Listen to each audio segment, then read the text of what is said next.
You are Bhat, MD of Dalton Capital Advisors, joins us on the show. The last we heard him was on the day of the verdict, but it was uncertain then, it's certain now. Lots happened between now and then. Yeah. Mr. Bhat, how is the scenario looking? Well, the market seems to be celebrating from the time the election results. I think, there's probably nothing much to celebrate as it is, but I think the government is sort of formed and the budget is around the corner. I think so there's a lot of confidence as far as the government's ability to handle the economy is concerned, and that is what is getting reflected. And of course, FIs have been big buyers for quite some time now. So I think this is what is keeping the market buoyant at these levels. There's a bit of weak sentiment amongst rumors that is spreading, Mr.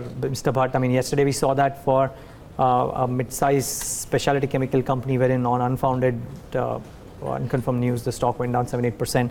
Indiabulls promoters have refuted all of the claims, calling them bizarre, but that entire group is under pressure today again because of a plea file, etc.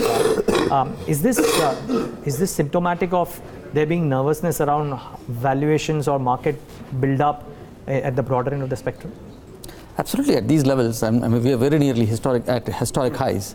So something has to give. And this is what we have seen, right from '92 onwards. So when the market is at historic highs, and when there is a lot of jubilation around, something sort of comes up. I think the problems that we are having with the ILFS, with the auditors, and the government's demand that they should be banned. I mean, the best names, the marquee names, and these are all, I think, symptoms of something probably not being everything not being right. And these are all reflections of that. And I think we have to always take these sort of scandals with a pinch of salt, but you can't completely dismiss them away. So therefore, there will be certainly some investigation and some truth will come out sometime.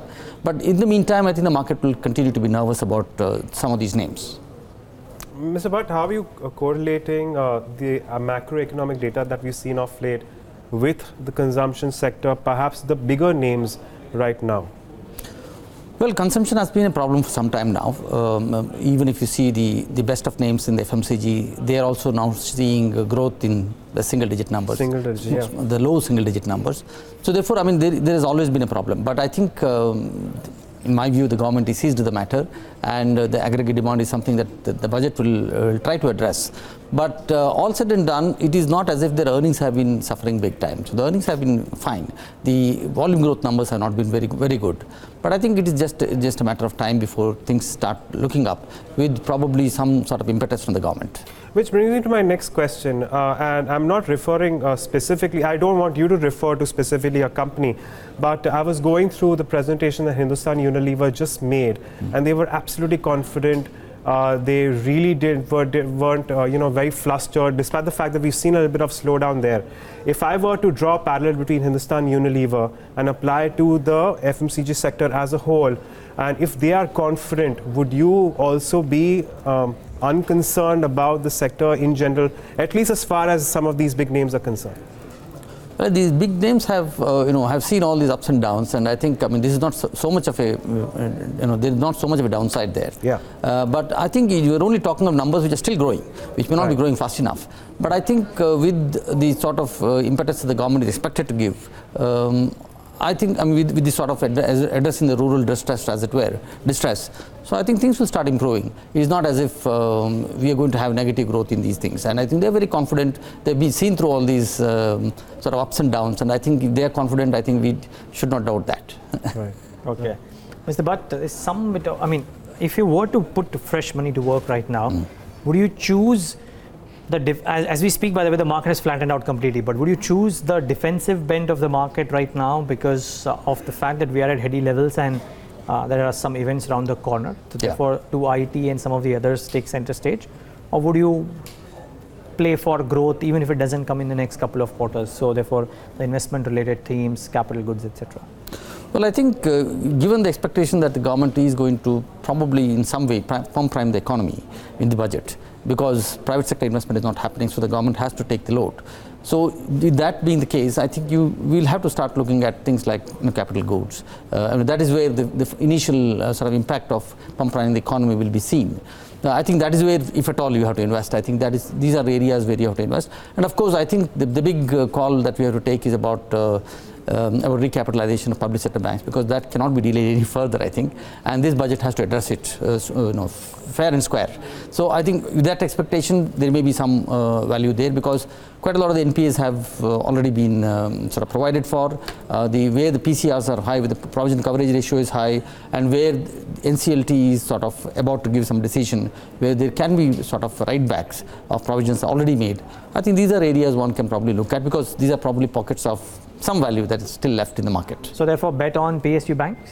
Would you? Very selectively, I think. I probably a bit early, because we have to see what the budget is going to provide in terms of recapitalization. But big recapitalization is required, at least in those banks which probably can make the cut. No. So therefore, sorry, but just one follow up there. My question really is that there are some PSU banks which are healthier than the rest. Therefore, in lesser need for recapitalization in that sense. Would you therefore bet on those, or would you believe that stronger banks will be saddled with the weaker banks in the case of mergers, which is also going to be that other theme that everybody's going to talk about, and therefore that kind of becomes a negative? Well, I think there are no banks which have enough capital in public sector. All of them are either scraping the bottom, or even probably not good enough to even have one capital they don't have. So therefore, I think if the relatively healthier banks have to grow, have to capture the growth momentum in the economy, they'll have to be recapitalized, because being at the threshold is not good enough. They need growth capital, and that growth capital is going to come hopefully from the government. And even by the way, if there are some of the weaker banks that are merged, as long as they can manage the merger reasonably well, they have enough tax cushions generally, because it is not, merger is not somewhere where the acquiring bank becomes sick. So therefore, they will always see through this and give enough sort of tax shields for them to make this happen. As long as it is done efficiently, I think things should be fine. And in comparison, what sort of private banks would you want to stay, and what sort of private sector banks would you like to cut, either stake in or avoid moving into right now? Well, I think the corporate facing private sector banks, I think they're probably going to do better, because the delta there is going to be higher with the corporate facing banks, right. Especially because of NCLT and because of some sort of revival there. I think things will start looking better, and quite a lot of these banks have made huge provisions, and I think we should, the only game in town probably is to see whether there is potential write backs in respect to those who have got very high provision coverage ratios. Right. Okay. Right. Mr. Bhat, the other question that is there in the minds of everybody is what to do with autos now. R.C. Bhargava was on air 5 days ago, and he said that June will be better than April and May, and according to him, we'll start seeing a recovery in demand starting August. Yeah. Now, that's a tall statement, but it's coming from the largest auto vendor in the country, so you would probably believe him. He knows more about autos than I think any of us do.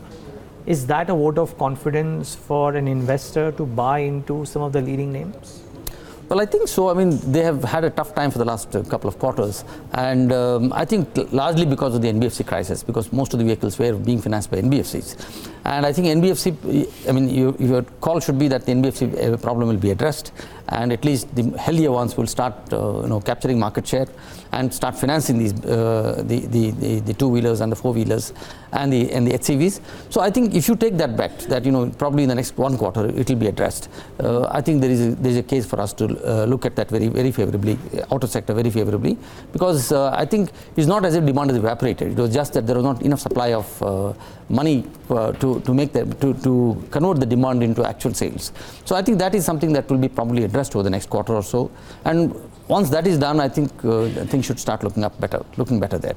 Okay, so we also, okay, let me try and ask you this. We have a couple of conversations coming up. What is it that you would want to know from some of these names before you can make up your mind? I mean, let's say auto ancillaries, because a management like Subros, which is going to come at 9:45, a direct impact of what happens to Maruti, right? Because they're the vendors to that. Correct. So what is it that you would want to know from an auto company before you make your decision about whether or not to buy into this?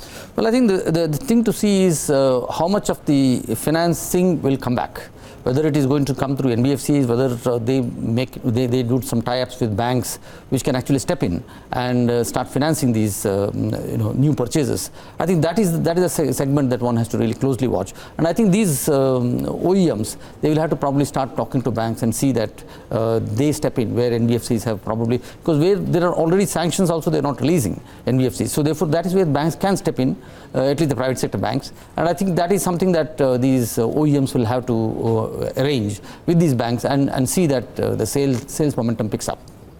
Okay, and in comparison to all these sectors that we've spoken about, how would you allocate your money in information technology in comparison to some of the large cap names as compared to some of the smaller cap ones? And even how would you distinguish in the large cap names?